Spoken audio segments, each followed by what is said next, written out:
Best varicose wines చికిత్సనే పొందండి. నొప్పి లేని చికిత్స కోసం సంప్రదించండి ఎబిస్ హాస్పిటల్.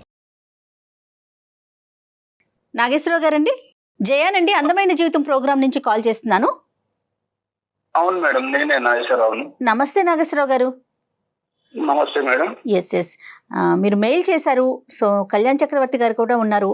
మరి ఒకసారి మాట్లాడతారా? మేడం మాట్లాడతాను మేడం. ఓకే అండి. నాగేశ్వర గారు. నమస్కారం డాక్టర్ గారు. నమస్తే నాగేశ్వర గారు, చెప్పండి సార్, ఏంటి సమస్య? మీ వయసు ఎంత? మీరు ఎక్కడ ఉంటారు? డాక్టర్ గారు, నాది నిజామాబాద్ దగ్గర ఒక పల్లెటూరు అండి. నేను చాలా దీనాద అవస్థలో ఉన్నాను సార్. సార్, బెడ్ మీద కదలేని స్థితిలో ఉన్నాను. చావు బతుకులలో ఉన్నాను. ఈ చావు కూడా నాకు రావట్లేదండి.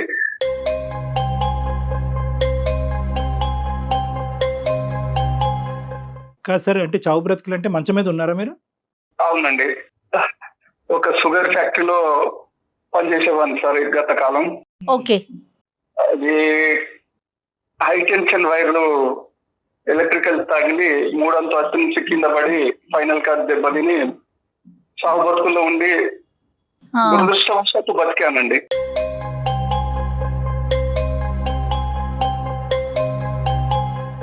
అదేంటండి, ఎవరైనా అదృష్టవశాత్తు బతికానంటారు, మీరేంటండి దురదృష్టవశాత్తు అంటున్నారు? చెప్పండి నాగేశ్వరరావు గారు. మొత్తం మీద కదలలేని స్థితిలో ఉన్నాను మేడం. అయ్యయ్యో. దేనికి కదలలేని స్థితిలో ఉన్నాను. ఓ, మీ పన్ను మీరు చేసుకోగలుగుతున్నారా? వాటి కూడా ఇంకొకరి మీద డిపెండ్ అవుతున్నారా? నా భార్య అన్ని నాకు చేసి పెడుతుంది మేడం. ఎన్ని సంవత్సరాలు అవుతుంది మీకు యాక్సిడెంట్ అయ్యి? యాక్సిడెంట్ అయ్యి 8 నెలలు అవుతుందండి. 8 నెలలు అవుతుంది. మ్యారేజ్ అయ్యి వివాహం జరగండి, పెళ్ళయి 6 సంవత్సరాలండి. ఓకే. పిల్లలు? పిల్లలండి? పిల్లలు 3 ఏళ్ల బాబున్నాడండి. ఓ ఓకే. తనేం చేస్తుంటుంది మీ వైఫ్?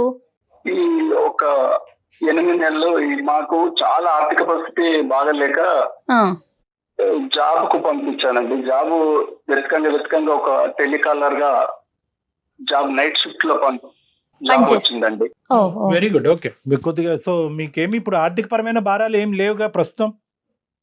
ఆర్థిక భారాల కంటే మానసిక బాధాలే చాలా ఎక్కువగా ఉన్నాయండి. అయ్యో.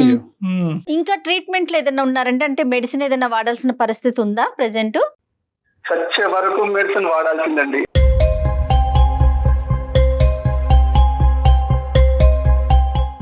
బంధువులు నేను మంచుకున్నప్పుడు మొత్తం ఇంటి చుట్టూ తిరిగేవారు. అంతేనండి. ఎవరు నా ఇంటి పక్కకు కూడా రావట్లేదు. చాలా ఇబ్బందిగా బతుకుతున్నాము.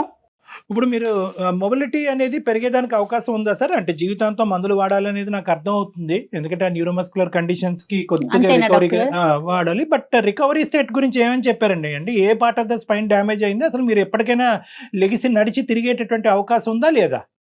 లేదండి, ఫైనల్ కార్డు మొత్తానికి డ్యామేజ్ అయింది అన్నారు. జీవితాంతము బతికినంత కాలము మంచం మీదే ఉండాలని చెప్పారండి. అదేలేండి. అంటే మీరు ఇప్పుడు యూరిన్ గానీ మోషన్ గానీ వీటికి కూడా డిపెండేనా? ఎవరన్నా తీసుకుని వెళ్ళాలా మీరు? నా భార్య తీసుకెళ్తుందండి. చాలా గ్రేట్ లేడీ. నా భార్య చూసుకుంటుందండి అన్ని. ఓపిక్ గానే ఉన్నారా సార్? మరి 8 నెలలు బట్టి ఆవిడ చేయటం అనేటువంటిది పర్లేదా? ఆవిడ ఓపిక్ గానే చేస్తున్నారా? చాలా బాగా చేస్తుందండి. నన్ను బాగా చూసుకుంటుంది. నన్ను నా బాబును బాగా చూసుకునేది. కానీ ఇప్పుడు ఎలా చెప్పాలో నాకు అర్థం కావట్లేదండి. చెప్పండి. నేను భరించలేకపోతున్నాను. నాకు ఏదన్నా విషయం ఏదన్నా చంపేది డాక్టర్ గారు, నేను భరించలేను.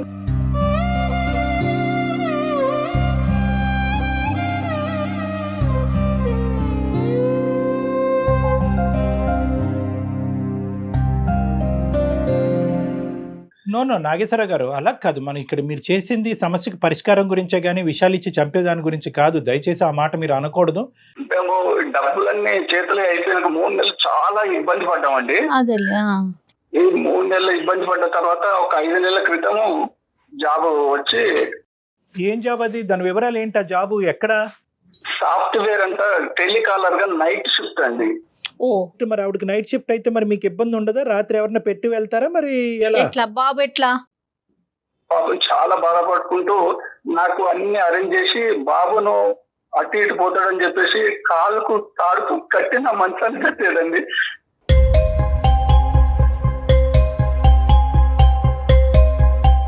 అలా కదా, అంత చంటి పిల్లోడిని తాడు కట్టి మంచాన్ని కట్టవలసినటువంటి ఎవరు లేరా పెద్దలు అటువైపు ఇటువైపు సహాయపడే వాళ్ళు? ఎవరు లేరండి. అదే కదా సమస్య. ఇద్దరమే మా కుటుంబం. ఈ పరిస్థితి వచ్చిన కానీ ఎవరు మా దగ్గర కూడా రావట్లేదు.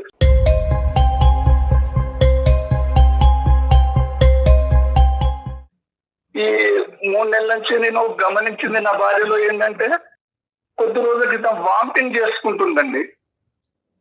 వామిటింగ్ చేస్తుంటే నా భార్యను పిలిచి అడిగానండి, ఏంటి ఇట్లా వామిటింగ్ చేసుకుంటున్నామని. ఫుడ్ పాయిజన్ అయిందండి అని దాచేసేది.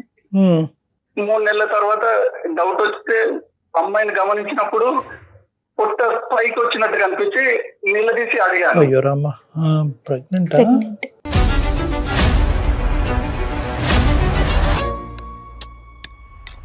ఏంటి నాగేశ్వర గారు, మేము ఏదైతే ఊహించుకుంటున్నాం అదే చెప్పబోతున్నారా?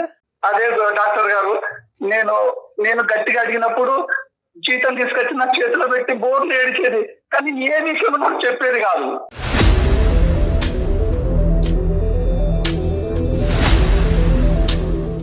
అంటే నేను ఇలా అడుగుతున్నానని మీరేం అనుకోవద్దు. మీరైతే ప్రస్తుతం లాస్ట్ 8 monthsలో ఆ శారీరక పరంగా ఆవిడకి దగ్గర అయ్యేది కూడా ఇంపాసిబులే కదా మీ పరిస్థితి బట్టి? లేదండి, నేను అసలు ఆమెను తాగే పరిస్థితి కూడా లేదు. సో కూడా లేదండి. రైట్. ఇప్పుడు నాకు క్లియర్ గా అర్థమైందిలేండి. ఆమె నేను అడిగినప్పుడల్లా ఏడుస్తుంది కానీ ఏ విషయం నా దగ్గర చెప్పట్లేదు ఆవిడ.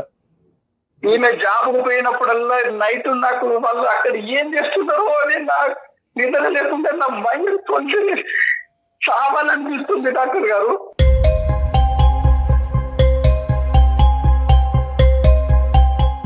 మనకి మెయిల్ చేయటానికి రీజన్ ఏంటండి?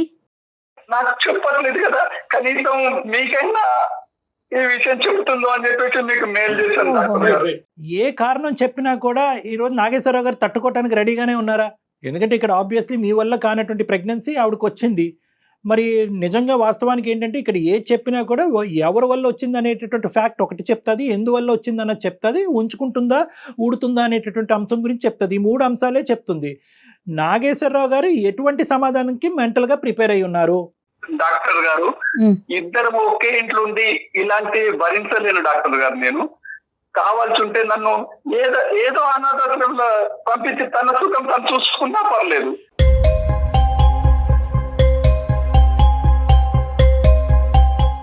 ఇక్కడుంటారా ఎక్కడుంటారా అనేది ఆవిడతో మాట్లాడిన దాన్ని బట్టి చూద్దాం అసలు ఆవిడ ఏమనుకుంటున్నారండి.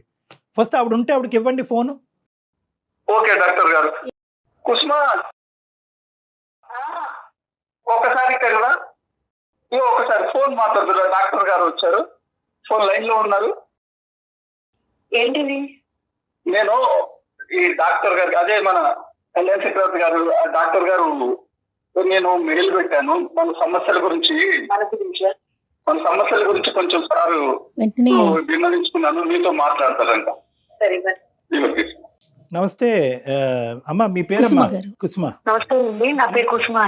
దురదృష్టం కొద్ది 8 నెలల క్రితం ఒక జరగకూడనటువంటి సంఘటన వల్ల అతను న్యూరలాజికల్గా డెఫిషియన్సీ అయ్యి మంచాన్న పడి ఈరోజు అతను ఏమీ చేసుకోలేనటువంటి వ్యక్తిగా మారిపోయి అన్ని పనులు మీరే చేయటం అన్నది జరుగుతుంది. మీకు ఫస్టే మేము హ్యాట్స్ ఆఫ్ అని చెప్పాము. ఎందుకంటే మీలాంటి స్త్రీమూర్తులు ఉండటం వల్లే ఈరోజు ప్రపంచం ఇలా ఉందేమో, మీలాంటి త్యాగశీలు ఉండటం వల్లే ఇలాగ ఈ ప్రపంచం ఉందేమో అని చెప్పి చాలా గర్వపడ్డాం మేము. చాలామందికి మీలాంటి వాళ్ళు ఒక ఎగ్జాంపుల్గా ఒక పాఠం కింద నిలవాలి అనేటటువంటిది మీ ఓపికి, మీ ఓర్పుకి, సహనానికి.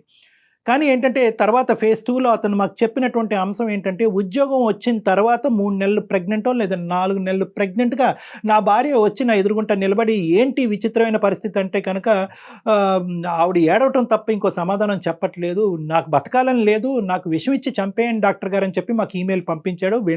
వెంటనే ఒక మనిషి యొక్క ప్రాణాన్ని కాపాడటం మించి ఇంకో ధ్యేయం అందమైన జీవితం లేదు కాబట్టి అతనికి వెంటనే కాల్ చేయడం జరిగింది. ఇప్పుడు మీ పరిస్థితి ఏంటో చెప్పండి అమ్మా, నిర్మోహమాటంగా ఉన్నది ఉన్నట్టుగా చెప్పండి. ఎందుకంటే ఈ క్లిష్టమైనటువంటి పరిస్థితిలోంచి మిమ్మల్ని ఎలా బయటకు తీసుకురావాలన్నది మేము ఆలోచిస్తాం. ఆయన్ని పెళ్లి చేసుకున్న దగ్గర నుంచి ఆయన బాగానే చూసుకున్నారండి. సంతోషం. మాకు బాబు కూడా ఉన్నారు, 3 ఏళ్ల బాబు. అయితే హైటెన్షన్ వైర్ తనకి తగిలి ఆయన ఇలా అయిపోయారు కదా. మీరేం చదువుకున్నారు కుసుమ గారు? నేను డిగ్రీ చదివానండి. Very good. సాఫ్ట్వేర్ కంపెనీలో టెలికాలర్ గా చేస్తున్నాను. ఎంతకాలం బట్టి చేస్తున్నారమ్మా? నేను ఒక 5 నెలల నుంచి చేస్తున్నాను. అదే ఎందుకు ఇప్పుడు ఆ జాబ్ నైట్ షిఫ్టేనా, డే షిఫ్ట్ ఉండదు? అది అంటే నైట్ షిఫ్ట్ వాళ్ళు నైట్ షిఫ్ట్ నాకు ఇస్తానన్నారండి. అదేలేండి, యూరోపియన్ టైమింగ్స్ అయ్యి ఇంకా ఉంటాయి. ఇప్పుడు పాపం కుసుమ గారికి అవసరం కాబట్టి వెంటనే జాయిన్ అది అయినట్టున్నారు. ఒకటి, నైట్ అంటే పిల్లాన్ని నిద్రపోతాడు, పెద్ద అవును. ప్రాబ్లం ఉండదు. పొద్దు నుంచి చూసుకోవాలి కదా పిల్లాన్ని. అదేలేండి. పాయింట్ టు బి అది నోటెడ్. కాకుండా వారికి కూడా చూసుకోవాలి కదండి అన్ని రకాలుగా. అంతా బానే ఉంది కదమ్మా, చక్కటి జాబ్ వచ్చింది, భగవంతుడు చూపినటువంటి దారి. మరి ఇప్పుడు ఈ ఒడిదొడికి ఏంటమ్మా? ఇప్పుడు కరెంట్లీ మీరు క్యారింగ్ అని అతను చెప్తున్నారు, ఏంటి ఎంతవరకు నిజం? నిజమేనా అండి అది? అవునండి. ఏంటమ్మా, ఏం జరిగింది చెప్పండి. నాకు ఉద్యోగం ఇచ్చిన ఆయన ఒక 30,000 ఇస్తా నేను మీ ఇల్లు పోషించుకోవడానికి.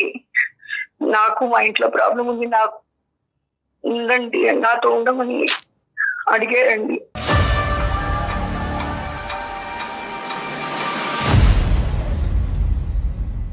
అంటే మీరు అతనికి అలా ఉండటానికి గురించి ఆ 30,000 లేదంటే ఉద్యోగం చేస్తున్నందుకు 30,000? ఉద్యోగం చేస్తున్నందుకు. మరి ఎడిషనల్ సర్వీస్ ఏంటి? ఆ ఉద్యోగం ఇస్తూ ఆయన నాతో ఉండాలి ఇలా, అంటే నాకు ముందే ఇంట్లో ఆవిడకి ప్రాబ్లం చెప్పాడు ఉంది అని అతను. చెప్పానండి. అంతే కదా డాక్టర్ గారు? అంటే అంటే ఎవరైతే అతను ఉన్నాడో అతను ముందే మీకు ప్రపోజ్ చేశాడు, అంతేనండి కుసుమ గారు? అవునండి. ఎన్ని చోట్ల ఉద్యోగం కోసం తిరిగానండి, అదే. ఒక్కడు ఉద్యోగం ఇస్తానని ఇవ్వలేదు.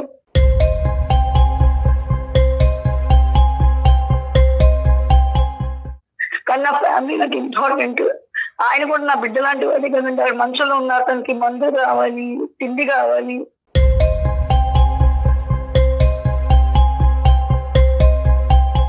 నేను ఏం చేయాలో నాకు అర్థం కాలేదు. నాకు ఆ టైంలో నాకు కుసుమ గారు. నా వాళ్ళే నాకు గుర్తొచ్చారు. అదేలే తల్లి, అవసరం మీ చేత తప్పు చేయించింది అని అంటారు, కానీ తప్పు చేయటం అనేది ఒక తప్పు. లేదండి, నేను తప్పు కప్పించుకోవట్లేదు. నేను అదే కదా. తప్పే చేశాను, అది ఒప్పుకుంటున్నాను. కప్పిపుచ్చుకునేది కానీ కాదు అది నా కదా. వాళ్ళ కోసం చేశాను. ఎవరు ఏమండి అన్నం పెట్టాలి పిల్లి వాళ్ళని పొద్దున్న లేస్తే నేను వాళ్ళకి నీడ్ అన్ని చూసుకోవాలి కదా. ఎక్కడి నుంచి తీసుకురమ్మంటారు?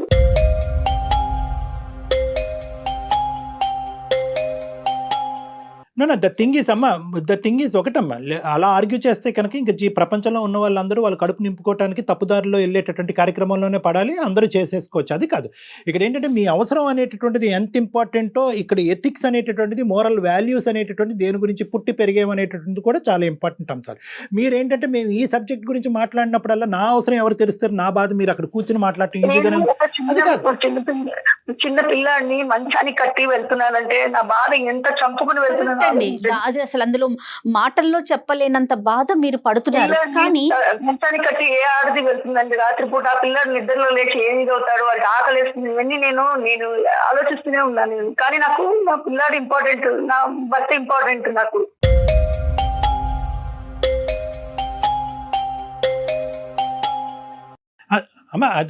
అదంతా మాకు ఇప్పుడు అర్థం అవుతుందమ్మా. But at the end of the day, బాబు ఎలా ఉన్నాడు, భర్త ఎలా ఉన్నాడు అని ఆలోచించేటటువంటి స్త్రీ పక్కన ఒక మగాడిని పెట్టుకుని ఆ సుఖాన్ని ఎలా పంచుకుంటదమ్మా? నాకు తెలియక అడుగుతాను. అవసరం కరెక్టే. నేను వయసులో ఉన్నాను, నాకు కోరికలు ఉన్నాయి, కానీ చుట్టుపక్కల వాళ్ళు నీ మగుడు ఇలా మంచంలో పడున్నాడు, నీ బిడ్డ ఇలా ఉంది, నువ్వు వెళ్ళిపో, నీ లైఫ్ నువ్వు చూసుకో అని చెప్పినా కూడా నేను ఎవరి మాటలు పట్టించుకోలేదండి.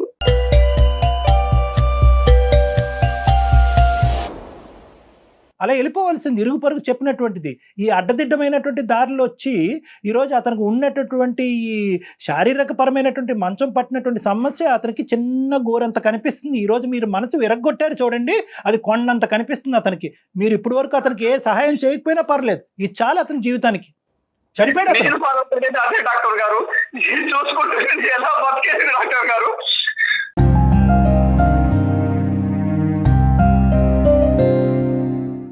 చచ్చిపోయాడు అతను, మానసికంగా చచ్చిపోయాడమ్మా. మీరు ఇప్పుడు వరకు చేస్తున్నటువంటి సేవ ఏదైతే ఉందో అదంతా బూడిదలో పోసిన పన్నీరు. ఇరుగు పొరుగు అందరూ చెప్పారండి, వెళ్ళిపోవమ్మా, నీకు వయసు ఉందమ్మా, బిడ్డను తీసుకుని విడాకులు తీసుకుని వెళ్ళిపోమంటే కనుక పద్ధతిగా మీరు వెళ్ళిపోయి ఇంకో పెళ్లి చేసుకుని ఉంటే కనుక ఇతను దిక్కో మొక్కో లేనోడిలాగా ఏ అనాథాశ్రమంలోనే ఎక్కడో ఉండి బతికి బయటపడి ఉండేవాడు. పద్ధతిగానే వెళ్ళింది నా భార్య అని చెప్పి. ఈరోజు ఆ సేవా కార్యక్రమాలు చేసినందుకు మీకు నోబెల్ ప్రైజ్ ఇవ్వాలా, లేదంటే ఈ దరిద్రం చూపెట్టినందుకు మిమ్మల్ని శిక్షించాలా? నేను నా భర్తను కూడా ఇంకో బిడ్డలా అనుకున్నానండి. బిడ్డలా అనుకోవటం ఏంటి తల్లి? ఒక 6 ఏళ్ళు జర్నీ చేసిన ఒక మనిషిని నువ్వు మోసం చేసినట్టు కాదు. అందుకే కదా అతను మంచం మీద ఉంటే అతను జాగ్రత్త కాపాడుకోవాలి. అతన్ని కాదండి, 6 ఏళ్ల క్రితం తను మంచం మీద లేనప్పుడు మిమ్మల్ని మీ బిడ్డని కాపాడలేదు. అప్పుడు అతను ఏమైనా తప్పుడు పని చేశారా? కాయ కష్టం చేసుకోవటానికి వెనకాతల బిడ్డ పరిస్థితి భర్త పరిస్థితి అలా ఉందనుకుని మీరు ముందుకు వెళ్ళారని అనుకోవాలా?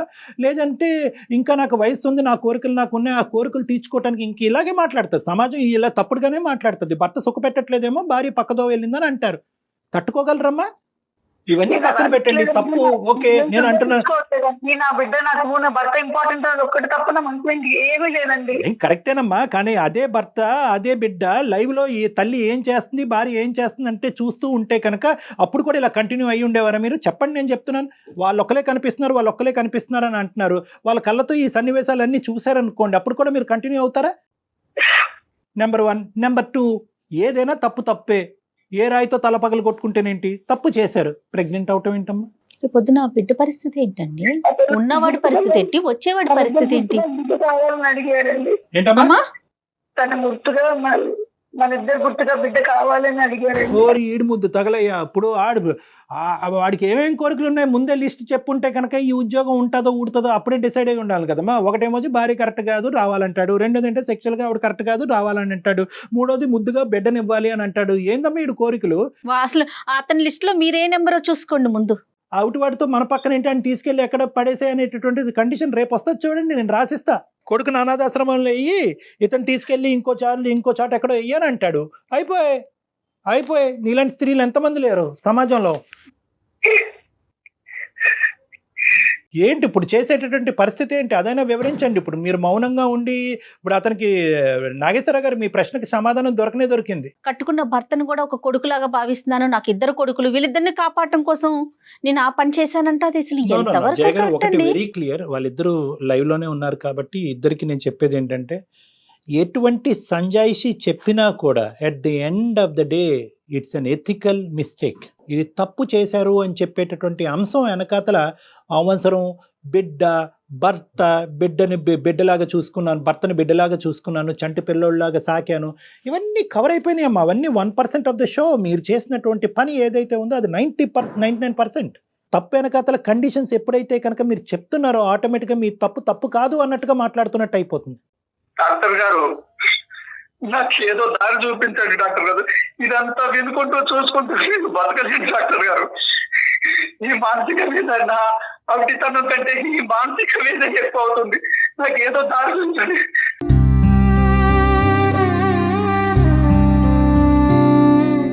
ఒక్క నిమిషం ఓర్పుగా ఉండండి. ఒక్క నిమిషం నాగేశ్వరరావు గారు ఆలోచిస్తున్నారా కుసుమ గారు? ఇప్పుడు డాక్టర్ గారు చాలా వ్యాలిడ్ పాయింట్ చెప్పారండి. ఒక్కసారి ఆలోచిస్తున్నారా కనీసం? మీరు చేస్తుంది తప్పు అని అసలు ఒక ఆలోచన అంటూ వస్తుందా మీకు? మీరు సమర్థించుకుంటున్నారు ఇంకా కూడాను?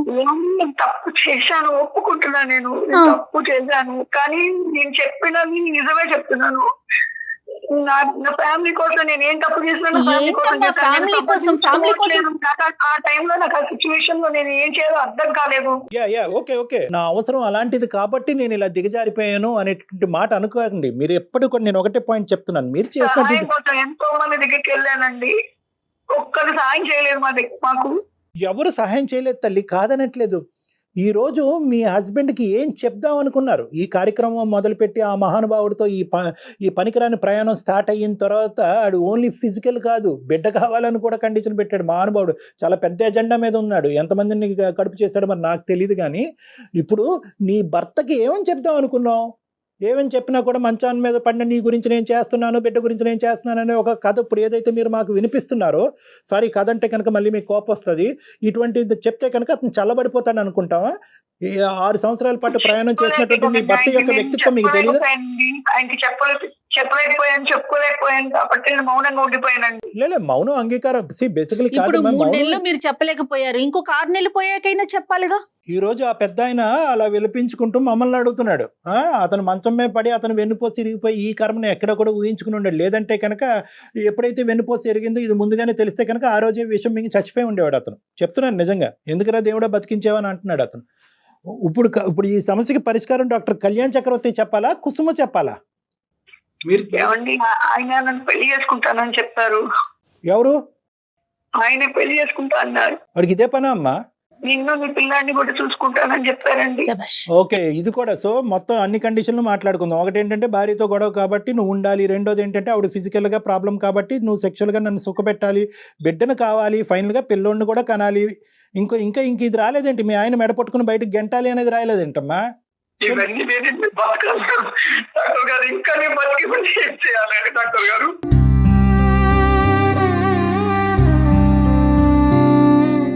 కాదమ్మా, నువ్వు నాకు తెలియక అడుగుతా, అతన్ని ఇంకెక్కువ ఏడిపించద్దు. మీరు ఇప్పుడు అతన్ని మ్యారేజ్ చేసుకోవడానికి రెడీ అయిపోయారా? ప్రెగ్నెన్సీతో పేట్ల మీద కూర్చోడానికి రెడీ అయిపోయారా? చేసుకుంటానని చెప్పారండి. వాడు ఏమన్నా అంటాడమ్మా, దొంకమంటాడు. నీ 30,000 గురించి ఏంటి ఇదంతాని? మరి ఇప్పటి వరకు మీ సో కాల్డ్ త్యాగం ఎట్లా? త్యాగానికి ఏం చెప్పుకుంటారు? అంతా ఒక కట్టు కథ అనిపిస్తుందమ్మా మాకు. ఇప్పుడు ఈ రోజు మేము ఎక్కడ జాలిపడి మొదటి నుంచి మీ ఇద్దరి మధ్యన ఫిక్స్డ్ ఎజెండా. నీకేంటంటే కోరికలు తీరలేదు, అతనికి అక్కడి నుంచి కోరికలు తీరలేదు కాబట్టి కోరిక కలిసి ఈ రోజు నువ్వు ప్రెగ్నెంట్ అయింది, ప్రెగ్నెన్సీకి ఒక బిడ్డ సాక్ష్యం అవ్వబోతున్నాడు కాబట్టి పెళ్లి చేసేసుకుందాం. దానికి మీరు రెడీగా ఉన్నారు. ధైర్యం చేసి ఎదిరించేటటువంటి భర్త ఎలాగా లేడు. గట్టిగా అరిస్తే అతను ప్రాణాలు పోయేటట్టు ఉన్నాయి. అతను ఎవరు సానుభూతి చూపెడతారు మీకు? ఈ బిడ్డను ఏం చేద్దాం అనుకుంటున్నావు? నా బిడ్డను కూడా చూసుకుంటా అన్నారండి. ఆవిడ ఫిక్స్ అయ్యారు కళ్యాణ్ గారు. మీరు ఇంతవరకు ఏమనుకుంటున్నారంటే ఆవిడని మోటివేట్ చేయాలనుకుంటున్నారు. ఆయన కూడా మనసులోనే ఉంది, ఇద్దరు సేవ చేసుకుంటాను నేను. వద్దు తల్లి బాబు. అమ్మా, నీకు అలాంటి పరిస్థితి వస్తే మీ భర్త అలా చేస్తే ఎలా ఉంటుంది ఒకసారి ఊహించుకో కనీసం. అక్కడి వరకు వెళ్ళరుగా. ఏమ్మా? బాధ్యతలు పరిస్థితుల వల్ల కంప్లీట్గా కూరుకుపోయావో, లేదంటే నీ ఆలోచన మీద నీ కంట్రోల్ పోయిందో, ఏదన్నా అవనియండి అమ్మా. ఇప్పటికైనా ఇది ఒక గొప్ప అవకాశం ఈరోజు మీరు మాతో మాట్లాడటం. ఒకప్పుడు నిజంగా నాకు కనువిప్పు కలిగింది, ఒక ఆలోచన ఇప్పటికైనా వచ్చింది అనేటటువంటి మాట మీరు అంటే కనుక ఎటువంటి ఆప్షన్స్ ద్వారా మీరు ఇందులోంచి బయటపడచ్చు అనేది మేము చెప్తాం. అంతేగాని డాక్టర్ గారు నేను వింటానండి, చెప్పండి. అంతేగాని బిడ్డ పుట్టేస్తున్నాడు కాబట్టి వాడు పెళ్లి చేసుకుంటాడు ఇలా కాదు. ఇప్పుడు ఏం జరగాలి అనేది ఇప్పుడు 2 ఆప్షన్స్ అమ్మా. అబార్షన్ చేయించుకో అనేటటువంటి మాట మేము చట్టరీత్యా మేము చెప్పకూడదు. ఎందుకంటే అది కంప్లీట్గా ఒక తల్లికి సంబంధించినటువంటి ఒక హక్కు. అది నీ భర్త వల్ల వచ్చినా వేరే వాళ్ళ వల్ల వచ్చినా. లేదండి, కడుపులో ఉన్నటువంటి బిడ్డను ఆ విధంగా చేసుకోవటం నాకు ఇష్టం లేదు, ఆడు దొంగ అయినా దరిద్రుడైనా కూడా బిడ్డను అలా చేసుకోవటం అంటే కనుక ప్రెగ్నెన్సీ కంటిన్యూ అయ్యి బిడ్డను అతనికి దారదత్తం చేయండి. ఆ బిడ్డ గురించే కదా అతను వేచి ఉన్నాడు, అతనికి ఇచ్చేసేయండి ఆ బిడ్డని. నెక్స్ట్ మీ భర్త గారిని అడగాలి, ఏమయ్యా ఇంత అన్యాయం చేసినటువంటి నీ భార్యను నువ్వు క్షమిస్తావా, ఉంటావా, ఇప్పటికీ కూడా నన్ను ఒక అనాథాశ్రమంలోనే ఎక్కడో పడేయండి అనేటువంటి మాట అంటావు అనేది బాల్ అతని కోర్టులో ఉంది. ఎందుకంటే ఈ విధంగా తప్పుదోవలో వచ్చినటువంటి స్త్రీని క్షమించి అతను యాక్సెప్ట్ చేస్తాడా లేదా అనేటటువంటిది ఫస్ట్ మీ రియలైజేషన్ బట్టి ఆధారపడి ఉంటుంది. ఫస్ట్ మీరు పూర్తిగా మనసు విప్పి మీరు చెప్పగలుగుతున్నారా? అవునండి, నేను మారుతాను. ఏ విధంగా మారుదాం అనుకుంటున్నారమ్మా? నేను అబార్షన్ చేయించుకుంటానండి. మేం ప్రెషర్ పెట్టినట్టు కాదు, అది మీ నిర్ణయం. లేదండి, నాకు నా భర్త కావాలి. నీ భర్త కావాలి, నీ కొడుకు, నా పిల్లడే కావాలండి. మరి అతనికి ఏమని చెప్తారు? అతను ఏవో చాలా ప్రామిసులు చేశాడు కదా, 30,000 కాదు 60,000 ఇస్తానంటాడు ఇప్పుడు ఇంటికి వెళ్ళగానే. నేను మానేస్తానండి, ఉద్యోగం మానేస్తాను. మరి బ్రతుకు తెరువు? కళ్యాణ్ గారు, దానికి మనం 190 ఉన్నాయండి అవకాశాలు. ఎలాంటి బిజినెస్లు చేసుకోవచ్చు, ఇంట్లో ఉండే సంపాదించుకునే మార్గాల్ని సుమన్ టీవీ ద్వారా నేను చెప్తానండి ఆవిడ. Okay, very good. ఓకే, అవకాశం మనం ఆఫర్ వచ్చిందమ్మా నీకు. కానీ ప్రెగ్నెన్సీ అనే విషయం మాత్రం అమ్మ కుసుమ గారు మీరు ఇక్కడే డెసిషన్ తీసుకోవద్దు. అది ఎలా అనిపిస్తుంది అంటే చూసే ఆడియన్స్ కూడా మేమేదో రాంగ్ వేలో తీసుకెళ్ళినట్టు అనిపిస్తుంది. మీరు నిదానంగా ఆలోచించుకోండి, దాని గురించి మళ్ళీ మాట్లాడదాం. ఈ ఎపిసోడ్ అయిపోయిన తర్వాత మళ్ళీ ఒకసారి డాక్టర్ గారు మీరు నేను ఒకసారి ఫోన్లో మాట్లాడి ఏం చెయ్యొచ్చు, ఎలా చేయొచ్చు అనేది మాట్లాడొచ్చు. ఏమంటారు కళ్యాణ్ గారు? అంతేనా? నీ ఉద్యోగ అవకాశం, నీ బ్రతుకు తెరువు గురించి ఆవిడ చూసుకుంటా అన్నారు. ఇక్కడ మన దగ్గరే ఉండేటటువంటి ఆపర్చునిటీస్ ఏ విధంగా ఉన్నాయన్నది ఆవిడ మీకు వివరంగా చెప్తా అన్నారు. ఫస్ట్ అన్నిటికంటే ముఖ్యం ఏంటంటే నువ్వు బలంగా నీ తప్పును అంగీకరించి నీ నిర్ణయాన్ని నువ్వు మాకు చెప్పి తద్వారా నాగేశ్వరరావు గారు మిమ్మల్ని ఈ పద్ధతిలో యాక్సెప్ట్ చేయగలరా లేదా అన్నది మాట్లాడాలి. నాగేశ్వరరావు గారు. మేడం చాలా సంతోషం మేడం. డాక్టర్ గారు, సుమన్ టీవీ మీరు మా కుటుంబాన్ని నిలబెట్టారు డాక్టర్ గారు. నాకు ఇది సమ్మతమైన డాక్టర్ గారు. ఓకే అండి, ఇంకా ఈ సబ్జెక్ట్ గురించి మీరిద్దరు ఏం మాట్లాడుకోవద్దు. ఎందుకంటే కనుక ఈ డిస్కషన్ ఇంకా మీ ఇద్దరి మధ్యన ఎటువంటి గ్యాప్ పెంచకూడదు. మీ ఇద్దరిని కలిపి హ్యాపీగా ముందుకు ప్రయాణం చేయాలి అనేటటువంటి విధంగానే మా యొక్క హెల్ప్ ఉండాలి. కానీ ఒక అనుమానాస్పదమైనటువంటి ధోరణితో రేపొద్దున కుసుమ ప్రతిసారి బయటకు వెళ్తుంది, ఎక్కడికి వెళ్తుంది అనేటువంటి అనుమానంతో నాగేశ్వరరావు గారు ఉండదు. అంటాం. ఇటువంటి డిస్కషన్స్ అనేటువంటిది రానున్న రోజుల్లో ఉండకూడదు. ఇక్కడి వరకే కాదు, ఇంకా ఏంటంటే ఫాలో అప్లో కూడా ఏంటంటే మేము కుసుమ గారితో టచ్లో ఉంటాం. కుసుమ గారు డైరెక్ట్గా వచ్చి మాతో మాట్లాడతారు. ఆవిడ కావాల్సినటువంటి ఉద్యోగ అవకాశాలు మేము చూస్తాం. దాంతోపాటు ఏంటంటే ఎవరైతే ఈ వెనకాతల నుంచి నడిపిస్తున్నటువంటి కిరాతకుడు ఎవరైతే ఉన్నారో అతను కూడా బుద్ధి చెప్పేటటువంటి ప్రయత్నం మేము చేస్తాం. రైటా కుసుమ గారు, మీకు ఓకే కదా? అది కూర్చుంది. అలాగేనండి. రైట్, థ్యాంక్స్ అండి. రైట్, ఇదే స్ట్రాంగ్ గా ఉండండి అమ్మా. థ్యాంక్స్ అండి. నమస్తే అమ్మా. రైట్, కుసుమ గారు, నమస్తే. నాగేశ్వరరావు గారు ధైర్యంగా ఉండండి. అవును మేడం. రైట్, సంతోషం. All the best. రైట్, నమస్తే, ఓకే, నమస్తే. అంటే ఎలా ఉందంటే చూసారా మేడం, తప్పు చేసాక దాన్ని సమర్థించుకునేటటువంటి ప్రయత్నానికి మనం వాడేటటువంటి కారణాలు ఎంత గొప్ప కారణాలన్నా అవనియండి, at the end of the day తప్పు విల్ ఫిల్టర్ అవుట్. అంతే కదండి, అంతే కదా. తప్పు తప్పే కదా కళ్యాణ్ At the గారు end of the ఎప్పటికైనా. అంటే మైండ్ సెట్ అలా పనిచేస్తుందండి, అప్పుడున్న పరిస్థితులను బట్టి అట్లా మారిపోతుందా కళ్యాణ్ అంతే గారు? కదమ్మా. ఇప్పుడు తప్పు చేసేటటువంటి స్త్రీ అయితే కనుక భర్త బయటకు వెళ్ళి ఆ 8 సంవత్సరాలు 6 సంవత్సరాలు బయటకు వెళ్ళినప్పుడల్లా ఇవి బయటకు వెళ్ళి తప్పు చేయొచ్చుగా. ఈ రోజు ఏంటంటే పరిస్థితులు. మనం అటువంటి తప్పుని మనం ఈ రోజు సమర్థించట్లేదు. కానీ ఆ డిప్రెషన్లో ఏదంటే పగలనక రాత్రనక అటు ఇటు ఎడమవైపు కుడివైపు ఎవరు సపోర్ట్ లేక, తినడానికి తిండి లేక, డబ్బులు అవసరం అయ్యి ఎవరు దిక్కుతోచినటువంటి పరిస్థితుల్లో పోనీలే ఏముంది, శరీరాన్ని అమ్ముకుని ఈ రోజు భర్తని కుటుంబాన్ని కాపాడదాం అనేటటువంటి పరిస్థితి, దయనీయమైనటువంటి పరిస్థితి రావటం అనేటటువంటి జరుగుతూ ఉంటుంది. దాని అంటే ఫ్యూచర్ ని ఆలోచించుకోరా? ఇంకేముండదు. ఇంకక్కడ ఏంటంటే ఉన్న బిడ్డ పరిస్థితి ఏంటి, రేపు పొద్దున వచ్చే వాళ్ళ పరిస్థితి ఏంటి, అంత మైండ్ సెట్ ఉండదండి. అన్నిటికంటే చావు కంటే పెద్ద బాధ ఏదన్నా ఉంది అంటే ఒక మనిషికి అవసరం అమ్మా. చచ్చిపోయే వాళ్ళు చాలా ఈజీగా చనిపోతారు. ఎందుకు బతకాలి అనేటటువంటిది వాళ్ళు ఊరి తీసుకుంటారు, లేదంటే ఇంకో విధంగా సూసైడ్ చేసుకుంటారు.